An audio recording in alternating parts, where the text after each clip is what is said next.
if you have a lot of SKUs, I need you to look at them all, and I need you to cut the bottom performing 20% of SKUs. Stop selling them. The top performing 20% of SKUs create 300% of your profit. And then the bottom performing 20% of SKUs destroy like 200% of profit.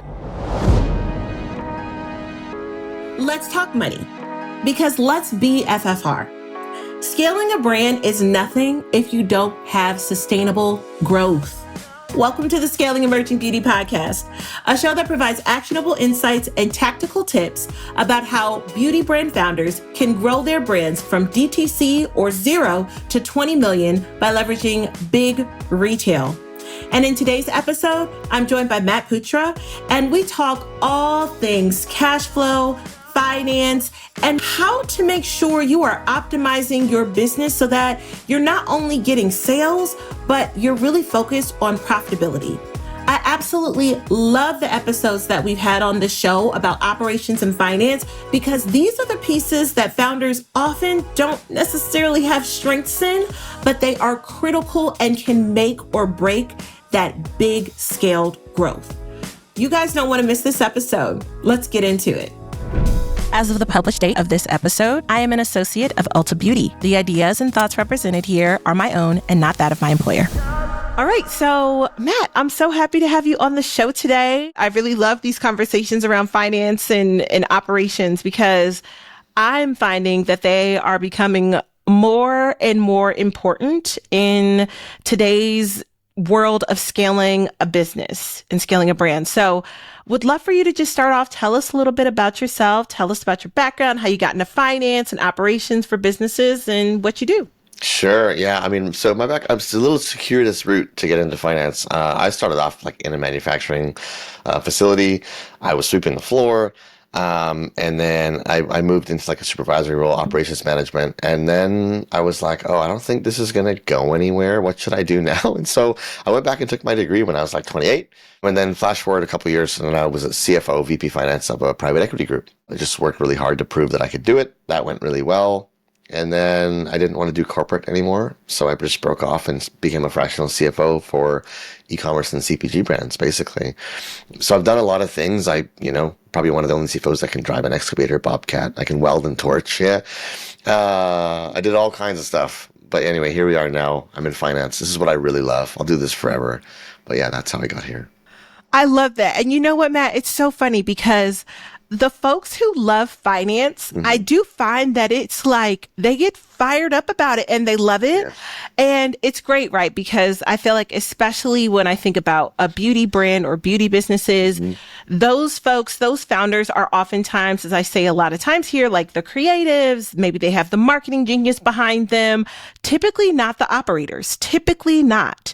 So it's great when you have operators, financial folks who love it. And I feel like to do it, you got to love it, right? You kind of got to. Yeah. Honestly, I will do this forever.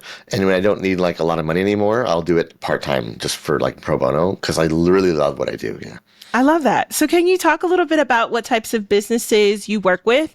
And would love to just hear what challenges you're hearing from your clients in this current climate. Yeah, so we work with primarily e-commerce and CPG companies in the UK, EU, US, Canada, and Australia. And we work kind of in a bunch of different segments. Beauty is a bigger one for us. And I think one of the things that we're hearing in terms of challenges is selecting an ERP for your growing business is one that's been hard for people lately. And let's just tell us what an ERP is, just in case we don't know. You know, Matt, because I'm not a finance girly over here. No problem. So ERP stands for Enterprise Resource Planning. But very simply, if you think of your tech stack today, most of people will have QuickBooks or like Xero, let's say. And that does the accounting. But a lot of people want something that will handle inventory management and ordering and all that other stuff. And so an ERP rolls everything together into one software. So NetSuite is a very famous one, very hard to set up, very expensive to use. But it has accounting, it has order management, it has inventory, it has purchase orders, it has receiving, it has warehouse management, like all those things are in it. And so when you're growing, eventually you need something that puts all the stuff together. And lately, we've been hearing a lot of people going, should I use this one or that one? Or there's so many different kinds, and which one do you use? So that's a new challenge that's been coming up just this year, actually. A challenge that's been going on for a couple of years is banking and lending. The lenders have been so not there for people for the past 2 years. They've been stingy. It's like, Yeah, come on, right. guys. It's like, go out on a limb, take a little risk. And they're like, no risk, no risk. Exactly. It's been so brutal. And to go from where we were from 2018 to 2020, it was like you can get all the money you wanted whenever you wanted it. And then the tap's dry. We have a client that was doing 70, 80 million a year. They were profitable 16 months in a row, like six-figure profits every month, 16 months, could not get the debt that they wanted. Isn't that crazy? So, what happens with the companies that aren't profitable? Like, how are founders supposed to build businesses? This is the problem. So if you haven't strung together right now, if you don't have 2 years of profit, you are scrambling to find any debt you can, and you're taking stuff that's 20, 30%, even 40% APR. It's brutal. Yeah, yeah. It's crazy. Yeah. And it really sucks. Let's say you're not profitable and you've just become profitable, you've figured it out, and now you're like, great, now I can go get rid of all this high interest debt. But you can't, because they're going to ask you for 12 more months of profit before they'll work with you. So that's a really, really big problem. And the solution is to work so hard on your operations that you fix how the business runs and you get profitable again. And maybe you don't need to bank as much. And in the meantime, if you really need debt, you have to get the high interest stuff. That's really the only solution right now, because lenders aren't there for you, really. And the other one, I mean, obviously AI is a big one. How do we use it? How do we best implement that? And then I would say the next one is like the performance management side of the business. So how do I know things are working the way they should? How do I know my staff is doing what they should? How do we know things are working? Am I paying too much to acquire a customer? Like all those kind of questions are broadly things we're hearing a lot about right now. You know, I'm definitely hearing some of those same things when I do have conversations with founders, or even just in articles that I'm reading in publications that are supporting the industry in particular. I'm curious, as you talked a little bit about focusing on operations, when you were talking about the challenges in receiving funding, and you said you're encouraging your clients to focus on operations so that they have less of a need for funding, because now you're generating revenue so that you can reinvest that into the business. Can you give us an example of some of the opportunities that you've seen in working with clients in changing some of those operations? I'm not sure if it's manufacturing. I don't know if it's packaging, if it's headcount. I mean, just like give us because it might be headcount, Yeah. right? But Yeah, tell us, what are the things? What are the levers? Yeah, well, so the typical beauty business, the three biggest things you spend money on are inventory, staff, and marketing are typically the three biggest things. And so that's the first place I want people to look. So let's talk about inventory first, because often that's actually the biggest one. So if you have a lot of SKUs, I need you to look at them all, and I need you to cut the bottom performing 20% of SKUs. Stop selling them. Well, and the reason why, so if anyone, the concept of a whale curve, if I don't know if that's ever come up for you, but a whale curve is sort of, you have an x-axis and a y-axis, and the curve looks like this, and then it flattens, and then it goes down again. So the top performing 20% of SKUs create 300% of your profit. The middle performing 40% or so that's 60, yeah, create neutral amount of profit. And then the bottom performing 20% of SKUs destroy like 200% of profit, so that you end up with the profit that you have today, which is roughly 10 to 20%, depending on what beauty brand, how you're doing. So your bottom performing SKUs are destroying value in your company. So cut them. Yes. And then also try to have less inventory. So most people, most of the time, are so focused on not stocking out that they over inventory. And so I understand it, because if you stock out, you lose a sale. And so that hurts. But if you overstock, imagine you take a bag of money and you put it on a shelf, and you can't do anything with it until somebody takes the bag of money off the shelf. If you just put less bags of money on shelves, you can use the money for growth. So I want people to probably allow themselves to stock out once, maybe twice a year. If you're doing that, that's probably an optimized level of inventory for you. Or at least get really close where it's tense to stocking out. And when you do that, though, you free up cash to reinvest in other areas of the business with growth or what have you. So that's the inventory play. On the headcount play, I don't know what people like this or not. but you should have less than 10% of salary to revenue. So less than 10%. 8 is the best I've ever seen, but that founder was the happiest, most easygoing founder I've ever worked with. Actually, a few of them. And when they're below 10, they are chill. They love the business. They're traveling all the time, having a good time. And it's hard to operate that way because you still have to do a lot of work then. But that's a good target. Get less than 10%. 9 would be awesome. 8 would be insane, but like hard to do the work. But you're going to be happy because you have just less people to manage and less expense. And then on the marketing side, the big one there is everyone's fighting with their cost of acquisition. And so what can you do about that? Well, you can use AI to help you generate many more creative assets than you used to. And so again, I'm not a marketer, but I'm going to cross the border a little bit and say that you should have probably, this is advice from Taylor Holiday, from other people, Andrew Ferris, like have a shit ton of creative writing in your account and let the algorithm pick which one's going to work. Don't try to find what's going to win. Let the algo do that for you. This is other people's advice, not mine. So have 200 creatives running. Be launching creative all the time. And let the algo pick your audience and the thing that's going to work. And so creative is the new targeting. And if your CAC is really high, there's really only 3 arbitrage opportunities that exist in direct-to-consumer right now. One is TikTok Shop or other social commerce. The reason it exists is because a lot of people are doing it, and it's sort of hard to figure out. No one's cracked it really, except for like Social Commerce Club is the only one I know that's like cracked the code on that. Then top of funnel marketing. So that's an arbitrage opportunity because no one does it, and no one does it because you can't track it. But I guarantee you that it works. Case in point, I have a client in the UK. They were having trouble with their CAC, like everyone is. Couldn't get it down, couldn't figure it out, whatever. The founder goes on a well-known podcast. It launches, their CAC drops by 30%, even though there was no like buy this link. There was no link to their site to buy stuff. There was no coupon code from the podcast. It was just a well-known podcast that just people saw it, and their CAC dropped because a lot of people got wind of the stuff. Yeah. And then, and it was a high trust podcast. So trust plus volume equals reduced CAC. So the question is, can you give volume at top of funnel? Yes, you can. Can you create trust? Yes, you can if you just market and they see your thing regularly, right? So top of funnel is an arbitrage opportunity. And the only other one that I think exists is psychology-based marketing. So if Sarah Levinger, follow her, listen to her.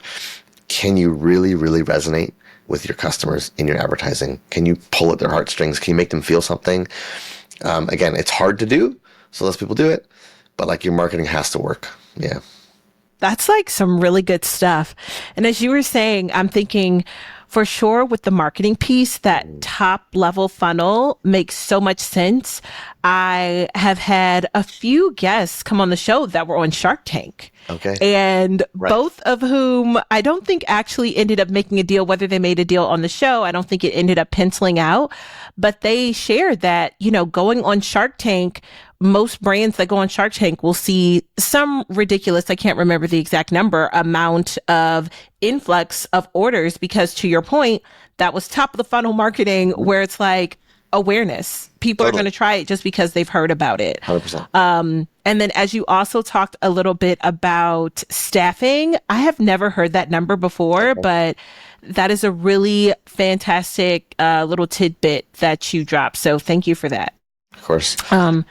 As you talk a little bit about, I know you talked those 3 things, inventory. So inventory, staffing, and marketing. Those are definitely the 3 things that are for sure that I hear, like they go round and round when you think about managing a CPG business. Mm-hmm. So as you think about a brand's typical cash conversion cycle, right? So you talked about managing inventory levels so that you're almost out of stock, like just feel a little bit tense. And I should say, asterisk, if you have a retail partner, they're going to feel a lot more differently if you're out of stock than if you're DTC. So I do think that is wise advice on the DTC side.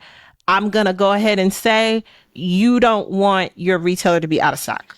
So I completely agree with you, and I'm remiss in not making that distinction. If you have Amazon or wholesale partners, don't out of stock those people because it's massive penalties and you lose trust and all those things. So you're complete. Thank you, bring that up. If your D2C side can go out of stock, Amazon retail, no, yes, I Right. agree. So that's a smart place to kind of direct your inventory if you are having those, Hmm. if you are looking to free up your funds, as you said. But would love to just talk a little bit about that cash conversion cycle and what kind of levers or things brands and founders should be looking at to Sure. make sure they are staying ahead of things. Hmm. And it might be a little bit of what you talked about with inventory, but maybe there's some other levers or tools that you recommend for brands Sure. to manage that cash flow, because the struggle is real, as I like to say. The struggle is so real. So if anybody's in wholesale, you know that cycle extends, right? So your cash conversion cycle is made up of three parts.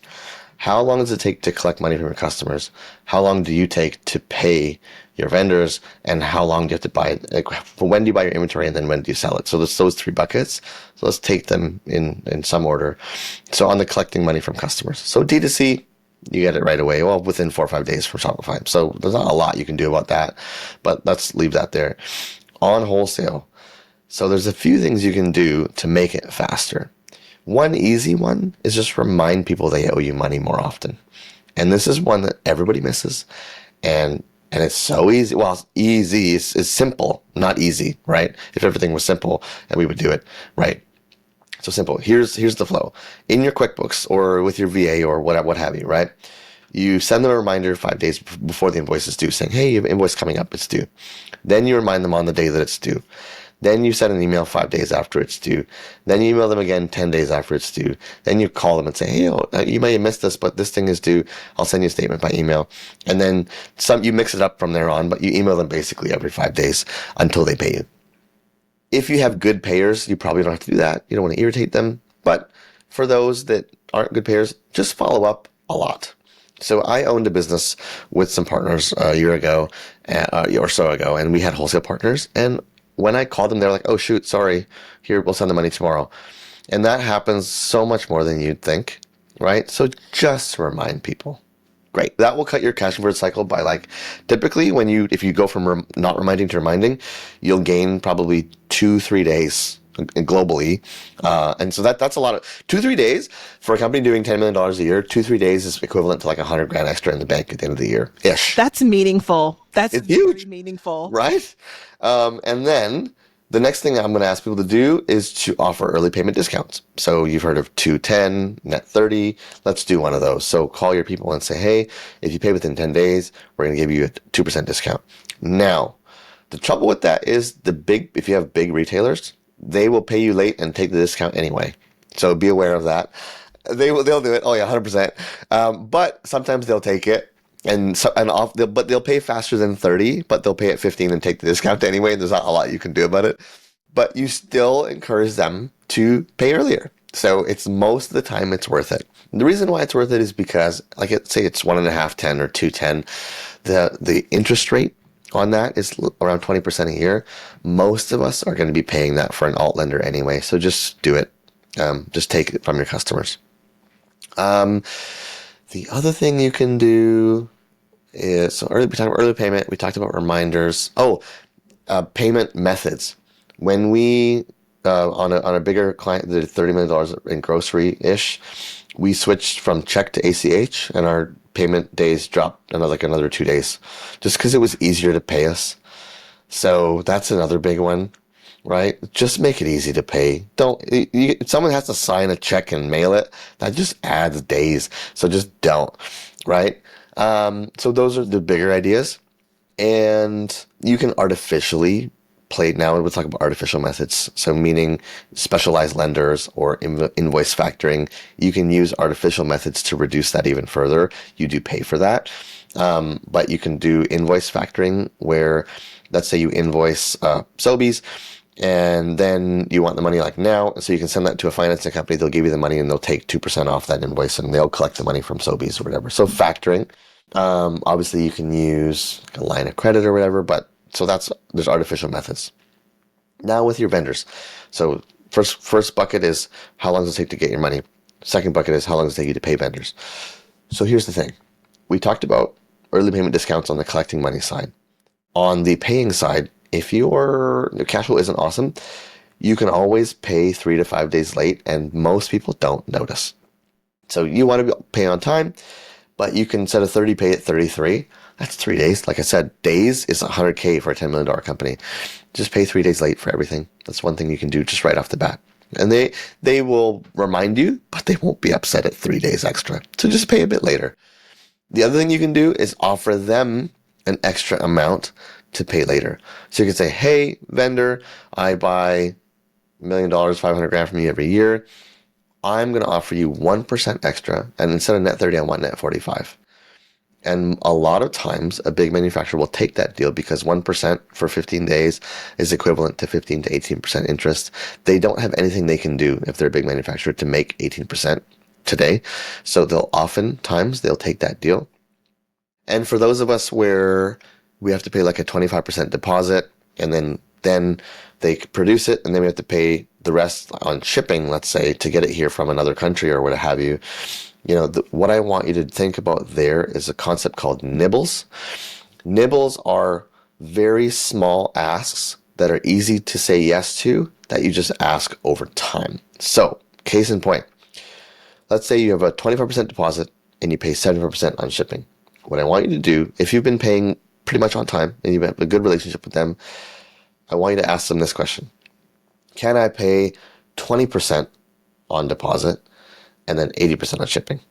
And it's easy to say yes to, right? It's only 5%. But then you've changed your cash days by there's a number, and I don't know what it is for this, but the cash days.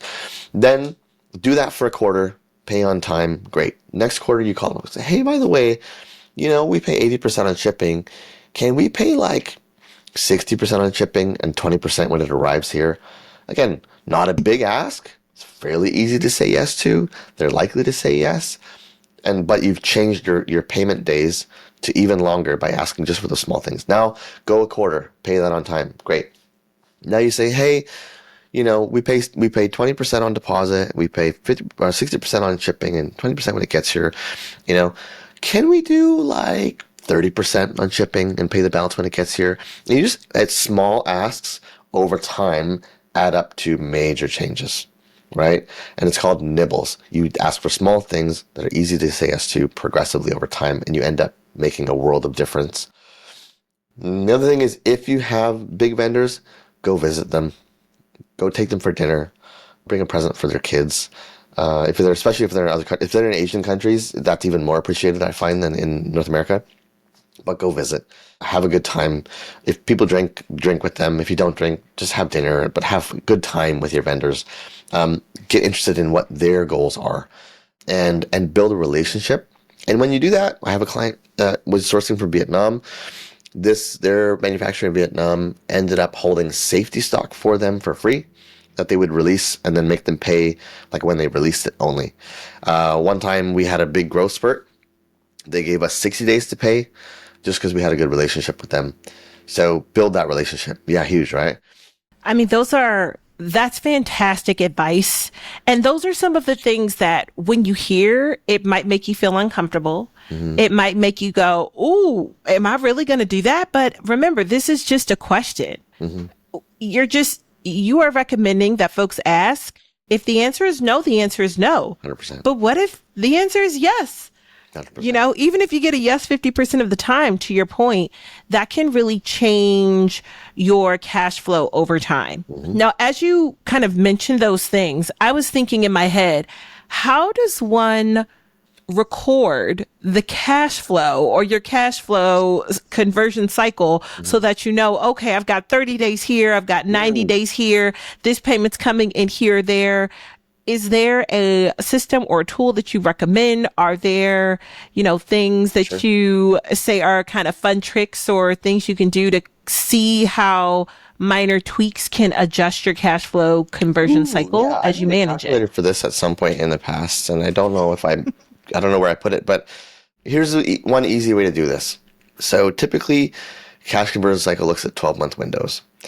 So what you can do is go to ChatGPT and ask for the calculation for cash conversion cycle. Then take your QuickBooks or Xero or NetSuite or whatever and print out like a 24-month P&L, month by month, P&L and your balance sheet.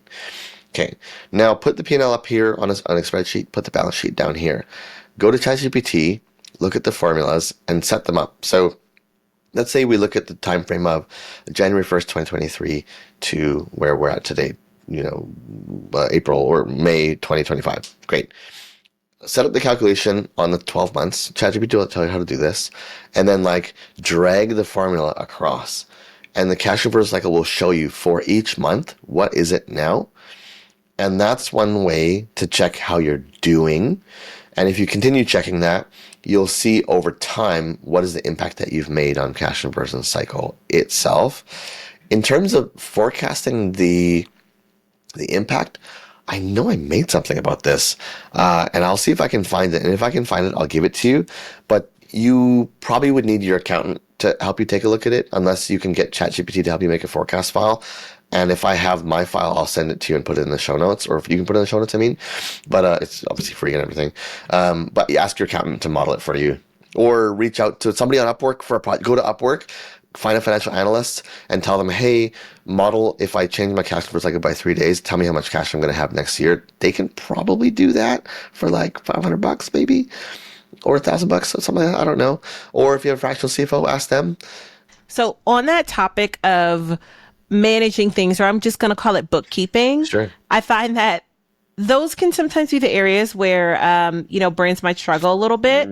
What are your top 3 things that you're like, if you're going to record anything, make sure you record these 3 things, keep it clean, or maybe it's kind of like a finance tidbit that it's like, definitely do this and not that. Okay, so for bookkeeping, so managing your cash conversion cycle is impossible if you have shitty bookkeeping. And if you do cash basis bookkeeping, you actually can't check how it's going because it just doesn't look the way it needs to look. You can make it good in real life, but you just can't check how you're doing. So bookkeeping. First of all, pay what you need to pay to get clean books monthly. Don't fuck around. Sorry, I don't know if that's sorry, but don't mess around. Don't fuck around and pay really cheap bookkeeping, and then you don't get good books every month. You have to get your books every month. There are many people you don't have to pay a lot of money to get books every month, but you have to have it. If you don't have it every month, and if it's not good quality, it's so hard to run your business. Do it on an accrual basis. So what accrual means is, if you think about bookkeeping, when Shopify sends you a deposit, if you put that deposit to revenue, that's called cash basis bookkeeping. Or if you pay for inventory, let's say it's 200 grand, you pay a deposit, and you put that in your cost of goods sold, that's cash basis bookkeeping. That way of bookkeeping, though it's accurate enough to look at cash balances, it actually doesn't tell you anything about how to run your business and make changes.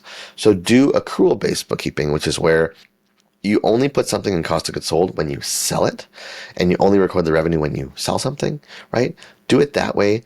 Pay what it takes to get a bookkeeping partner that can do that for you. And the reason why is you can look at your P&L and you can actually make decisions. If you don't do it that way, it's very difficult to make decisions. And I know that time and time again. We've taken over for clients where they go, hey, what should we do here? We're like, look, your cost of goods sold is 80% one month, negative 10% next month, 40% this month, because you're doing cash basis. And we don't fucking know what it is, right? And so we take over the bookkeeping, clean it up, and then we can make decisions. So just pay what it takes. The other one is not about the bookkeeping partner, but about how you interact with them. Sit down with your bookkeeping partner once a month. Open up your profit and loss statement and open it up on like a 6-month view for your profit and loss and your balance sheet too. And this is the most boring meeting you're ever going to be a part of. But if you do this every month, 2 out of 12 months, you will find something and you will fix it and you will go, oh, the lights came on, and you'll make the whole year of boring meetings worthwhile. But it's only 2 out of 12 months. So you open it up with them and you look through every single line and you say, oh, what's that? What's this? What's that? Oh, that looks weird. And you'll find stuff. You go, oh, that should be here. This should be there. Whatever. And honestly, it's boring. Do that on the balance sheet as well. But like I say, 2 out of 12 meetings, you'll see something. You'll go, I had no idea I was spending that much on this thing. And then you're going to go fix it. So yeah, just have the boring ass meetings. I promise you, 2 times a year or so, you'll thank yourself for having those meetings. And the other meetings you'll dread going to, and it'll be boring, but you just don't know which two, That's why right? you got to do it. That's why you got to do it. It's Yeah, almost like when you said that, it reminded me of personal finance and like reviewing your budget. You can't totally. just set, or you're not supposed to just set a budget. You actually have to check Yeah. what were my actuals versus my budget. Hmm. Because if Completely. you don't check that, then why create the budget, right? Yeah. Well, so case in point on that one, again, same client in the UK, actually. We were doing our meeting. We looked at everything. Honestly, the meeting was dragging on. And then we went, hey, wait a minute. We were supposed to spend more on marketing than we did this month. Why didn't we spend more? And then, oh, we noticed ROAS was, whatever it was, a difference there. And we said, well, I wonder why. I wonder what happened. So I opened up Shopify and I opened up this platform and our other analyses thing. And what we noticed, and this was the one actually where we noticed their CAC dropped 30%. And we said, well, why did your CAC drop all of a sudden? And the guy goes, oh, I don't know. I was like, did you do anything new this month? He was actually, I went on this big podcast. And I was like, oh man, that podcast directly cut your CAC. Well, you should probably go on other podcasts then. Oh yeah, I guess I should. Their marketing team didn't notice this. Their head of marketing didn't notice this. Nobody noticed that the podcast cut CAC, but the finance guy. But the finance guy. But only because we spent the boring ass time to go through everything in a lot of detail, right? And that lesson will have made that whole prior 10 meetings of wasted time worth it, because now we know how to replicate the reduction in CAC.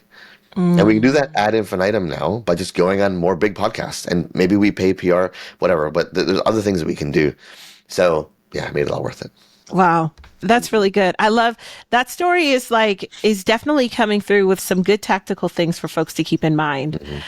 One other thing that I know you had mentioned in kind of our pre-conversation was that you're a big fan of using scorecards to manage Oh yeah. efficiencies. Hmm. So I'd love to hear some of the most helpful metrics that your clients track or that you recommend folks to track and how it's helped them. Cool. Let me first tell you a story of somebody that lost like 300 grand, and they shouldn't had to have lost 300 grand. So, very good client, very great leadership team, all this stuff. They were doing about 30 million or so a year. Their 3PL had a labor dispute, and so they just like stopped shipping, and they ended up not shipping. They didn't fulfill Amazon. So they ran out of stock on Amazon, and they tanked their revenue for that month. That was supposed to be a really good month by like 300 grand. And so when we look back at this, what we noticed was they found the problem after about 3 weeks of the issue going on. They flew down to the 3PL, fixed it all up, got everybody back on track, shipped back to Amazon, revenue went up. But if they had a scorecard that had on-time fulfillment on the metric, and the first week that it dropped off, they would have seen it go red, and they went, oh, I guess I should call 3PL. They would have called, they would have heard about the problem, then they could fly there then, fix it faster, and they would have still lost some money, but not 300 grand. They could have probably saved 150 grand, probably. Let's say they fix it 2 weeks faster instead of 4 weeks, whatever, right? So they lost so much money because they didn't track on-time fulfillment. So then what do you do? In the best case, you have a scorecard for every major team in your company. Starting from the executive level team, maybe there's a marketing one and a operations, a fulfillment one, or what have you, right?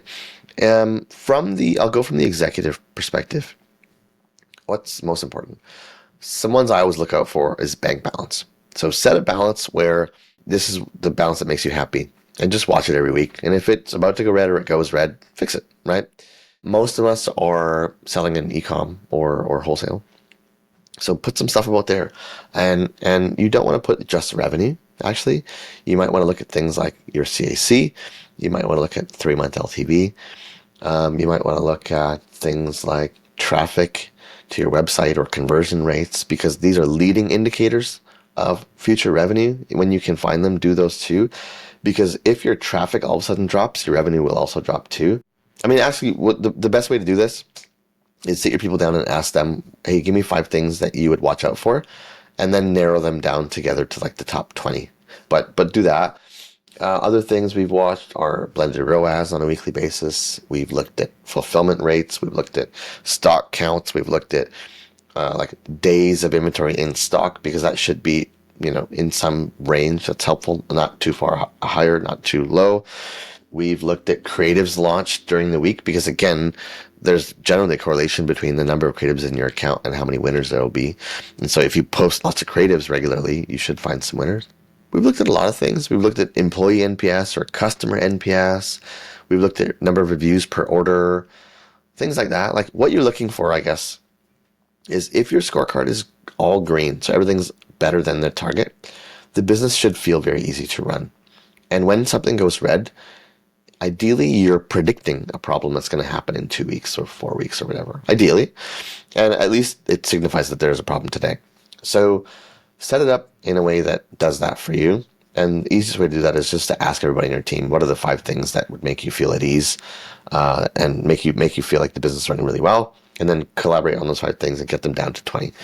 We also look at returning customer revenue. We look at membership signups. We look at MER as a percentage. We look at revenue per session, things like that. Mm-hmm.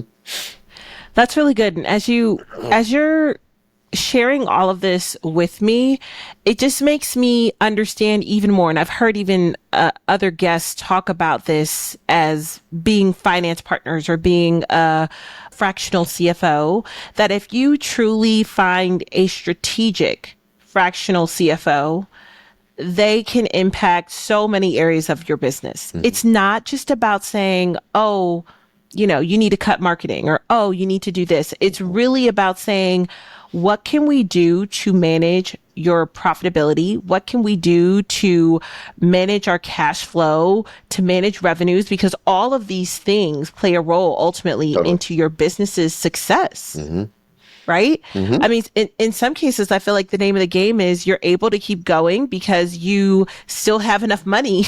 And I mean, your heart is obviously still got to be in it. But sometimes I feel like founders, they're going, but you just run out of money. And oh, totally. And that's not necessarily, I think the runway was much longer when VCs were investing because there was more money that was readily available. Yep. But now that the purse straps are a little tighter, that's so much harder. Yeah. And honestly, like, to peel back the curtain on me a little bit, like I invested in a D2C company with some partners and that thing failed. And there are many reasons that it failed. We didn't have a very good moat, for example, or like a value proposition, but regardless, we thought we could do it and we didn't do it very well. And a scorecard would have saved us. So if you had metrics and a person assigned to the metric and it went red, they would have to fix it, right? But we didn't even have that at the time. So, I call it all the money that we lost. I call it paying for my MBA. But I mean, scorecards are some of the best tools that you can have in the business. Even before you have great financials, have great scorecards, and you'll save yourself a lot of headache. I love that. This has been so helpful. I mean, really tactical things that I think folks can take back and say, let's apply this to our business. Would love for you to just close and share, one piece of advice that you would give to early stage CPG founders that are looking to scale. It can be related to finance. It can be totally unrelated. Just if you had one thing to share with them, what would you share? One thing. Okay, here's one. And one that I wish I would have done as well. And that is start top of funnel advertising now. And if you haven't, so I wish I had started top of funnel advertising 5 years ago when I started, even at like $500 a month when I was really tiny, right? Start now. Put some budget aside. This is what the big brands, this is what they do and why they can scale their marketing without blowing up their CACs. And if I had started with $500 a month for the last 4 or 5 years, so many more people would know about me and would have seen me, or seen an ad, and they would have my name rattling around in their brain, not my name, but my company names rattling around in their brain. And it would be so much easier today to scale my business. And so I'm also starting now. That's what I wish I would have done different. Thank you. That's so good. So good. I love that. Well, look, Matt, why don't you go ahead and share where folks can find you, and we'll make sure that I include that in the show notes. Yeah, I'm on LinkedIn. So just look up Matt Putra on LinkedIn. You can go to my website, eightx.co, eightx.co. And I'm on Twitter as the e-commerce CFO. Those are the three big spots. I'm pretty responsible on all three. Well, look, thank you again for joining me on the show today. This was super helpful. I really appreciate it and hope that those of you listening found a lot from it. So thanks so much, Matt. This was so good. Thank you so much. That's a wrap for this episode of Scaling Emerging Beauty. Thank you again to Matt for breaking down what can sometimes seem like a really complex quadratic equation to just the simple finances of how to look at your cash flow in small ways that you can make tweaks to adjust your balance sheet. And hey, for you that's listening, thanks for being here. I really appreciate you taking the time to listen to the show. Be sure to subscribe, and I'll catch you on the next episode. Bye.